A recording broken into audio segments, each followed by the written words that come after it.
obviously it's a problem, and it's something that I know that the front office, they try to address. They're going to do the best they can. I'm not, no blame going around. It's just the way it is, and we're in this situation, and we hope for some things that happened, didn't happen, and guys could have come on quicker. And obviously we can get Nene back and Chris and Gerald, and then our depth is pretty good. We've got everybody a little bit out of, a couple rungs up.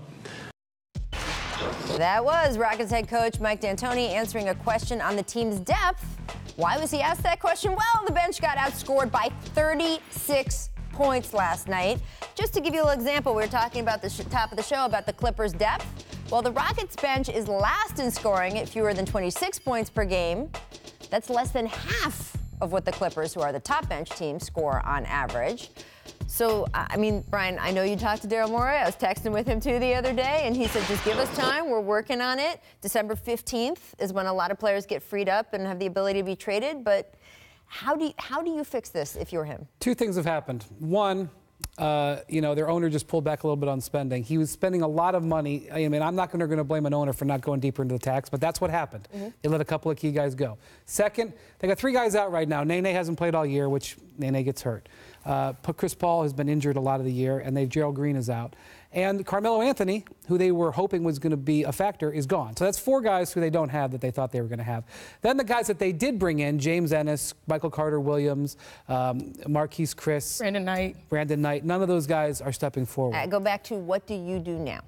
Because Chris Paul, by the way, who I think is a great leader of that team, is always going to be hurt some of the time because of the way he plays. For Jimmy Butler is what you do. Didn't work though. So what do you do now? But I think there's two ways that they're going to improve. One, in the buyout market, but that's not going to happen until later. And secondly, they're going to need one of these guys that they signed, Ennis, Carter-Williams, whoever. One of those guys needs to be able to, because remember last year they got Gerald Green mid-season, and all of a sudden that made a big difference for them. They need something like that to happen. See, my thing is with the Rockets, it's always a problem. First, we were talking about their defense, right? Now the problem is their depth. And when I look at the depth issue, not only with Nene coming back soon, that should help a little bit at least with Capella, and especially on defense and finishing. But to me, I feel like the Rockets, they just need to understand that, okay, when Chris Paul is out or James Harden is out, Eric Gordon has to start, and that's number one, your boost off the bench. He gives you about 16 points per game, so not only are they missing key factors, but if they stay healthy, maybe you get Gordon back in a position that where your team is not playing well, first half, second half, this guy can come in and give you a deliverable boost. Now, health is going to be the best boost, but right now, Eric Gordon has been the signature bencher, but he's had to step into a different role as a starter, so things have been so-so. It's just tough because, again, we've been talking about this a few times over the course of the week. You want Chris Paul on your team. It's not like you don't want him on your team, and he really is what powered them through the Western Conference Finals, and obviously when he went out, that hurt them so much.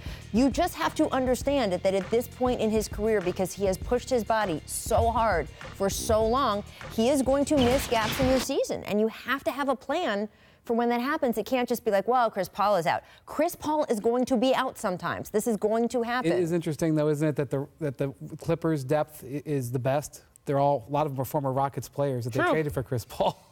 Which was still a trade I would have made. I just think that you have to then be willing to shore up. And what you pointed about the ownership and the money, and yeah, I mean, I don't spend anyone else's money, but when you trade for Chris Paul, you are making a commitment to pay him the way they had to. And then you have to be willing to make the What was the first thing that happened commitment. after he traded for Chris Paul? An ownership trade. An owner put the team for sale. Hey, what do you know?